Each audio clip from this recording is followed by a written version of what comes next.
Praise the Lord. ఈరోజు September 10వ తేదీ 2024 సంవత్సరం.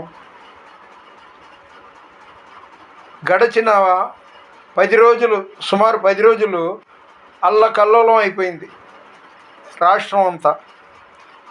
లోతట్టు ప్రాంతాలు, సింగనగర్, బాంబే కాలనీ, ఇంకా అనేక ప్రాంతాలు ముంపుకి గురయ్యి దాదాపు ఆ ప్రాంతాల్లోనే ఒక 70 మంది మరణించి ఉంటారు. ఒక 3 దైవ సేవకులు చనిపోయారు ఆ ప్రమాదంలోనే. ఈరోజు దేవుని వాగ్దానం సామెతలు 102:28 వచనంలో, నీ సేవకుల సంతానము నిలిచియుండును. సేవకుల సంతానం అంట నిలిచి ఉంటారు, వారి సంతానం దేవుని సన్నిధిలో ఉంటారనేది సారాంశం అన్నమాట. కానీ 1964 సంవత్సరంలో, అప్పటికే నాకు సుమారు 14 సంవత్సరాలు ఉంటుందని నాకు కొండ గుర్తు.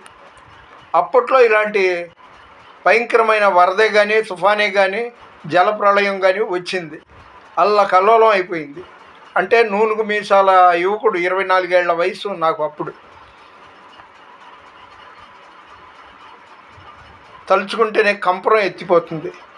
ఎందుకంటే ఒక దీవి లాంటి ఏరియాలో, వించిపేట, ఇస్మాయిల్ వీధి, కర్రే శ్రీరాములు వీధి, ఆ ప్రాంతాల్లో కొద్దిగా పర్వాల ఎత్తులో ఉన్నాం, లోతట్టు ప్రాంతం కాదు. ఆ చుట్టుపక్కల మళ్ళీ నీళ్లు, అంబేద్కర్ బొమ్మ, అదేవిధంగా ఫోర్మెన్ బంగ్లా రోడ్డు అంతా.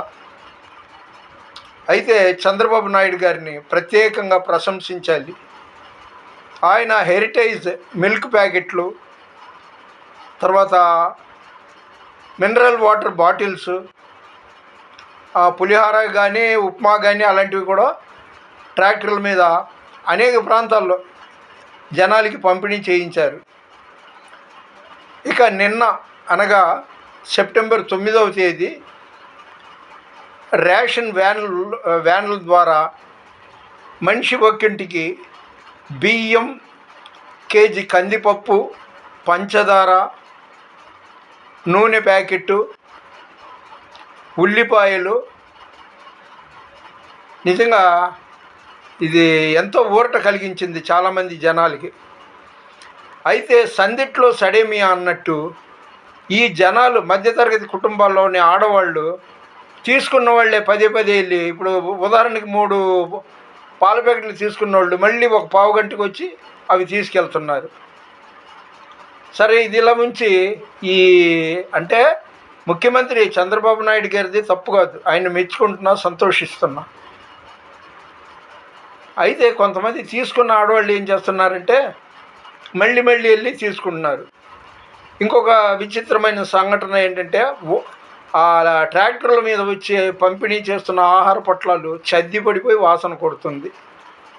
అది ఆ పంపిణీ చేసే వాళ్ళలో తప్పై ఉంటుంది. ఏదేమైనా కానీ మనం ఇలాంటి భయంకరమైన సమస్య చవి చూసాం. మళ్ళీ చెప్తున్నా, 1964 సంవత్సరం ఆ మూమెంట్లో నాకు సుమారు 14 ఏళ్ళు ఉంటుందని అనుకుంటున్నాను. అప్పుడు జరిగింది ఇలాంటిది. ఎప్పుడు ఏం జరుగుతుందో పొంచి ఉంది. ఆ మంకీ ఫాక్స్, చికెన్ ఫాక్స్ అనేది మనకి తెలుసు, కరోనా అనేది మనకి తెలుసు, అదేదో పొంచి ఉందంట, భారతదేశం దరిదాపులో వచ్చిందంట. కాబట్టి మనల్ని మనం రక్షించుకోవటానికి ఇంకేం చేయాలంటే దైవ సాన్నిధ్యంలో, ప్రార్థనలో గడపాలండి. సమయాన్ని వృధా చేయకూడదు. భక్తిహీనులతో నివసించుట కంటెను నీ మందిరావరణములో ఒక్క దినము గడుపుట. భక్తిహీనులతో నివసించుట కంటెను నీ మందిరావరణములో ఒక్క దినము గడుపుట 1000 దినాల కంటే శ్రేష్టమైనది. శాశ్వత కృపను నేను తాళంచగా కానుకానైతిని నీ సన్నిధిలో. ఆ భీమవరం ముసలిది 62 ఏళ్ళు, నాకు 40 ఏళ్ళు 50 ఏళ్ళు అంటుంది. ఆమె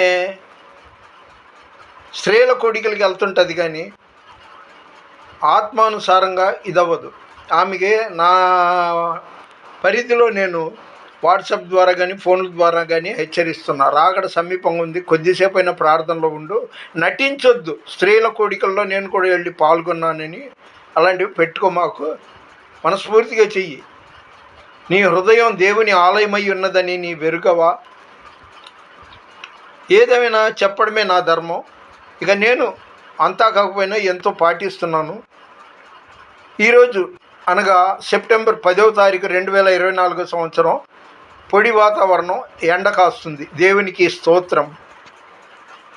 ముందు ముందు ముప్పులు తిప్పలు ఏం వస్తుందో మనకి తెలియదు కాబట్టి తెగక ప్రార్థనలో గడుపుదాం.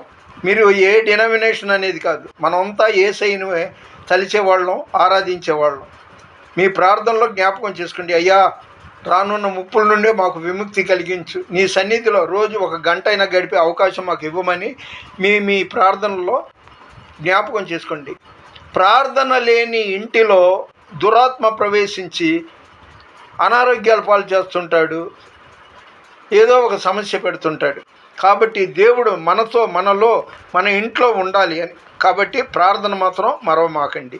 ఇప్పటి వరకు మీరు చూసినందుకు విన్నందుకు దేవుడు మిమ్మల్ని సమృద్ధిగా దీవించునుగాక. దయచేసి షేర్ చేయండి, లైక్ చేయండి, సబ్స్క్రైబ్ చేయండి. దేవుని పరిచర్యలో మీ రత్నం ఫ్రాన్సిస్. God bless you.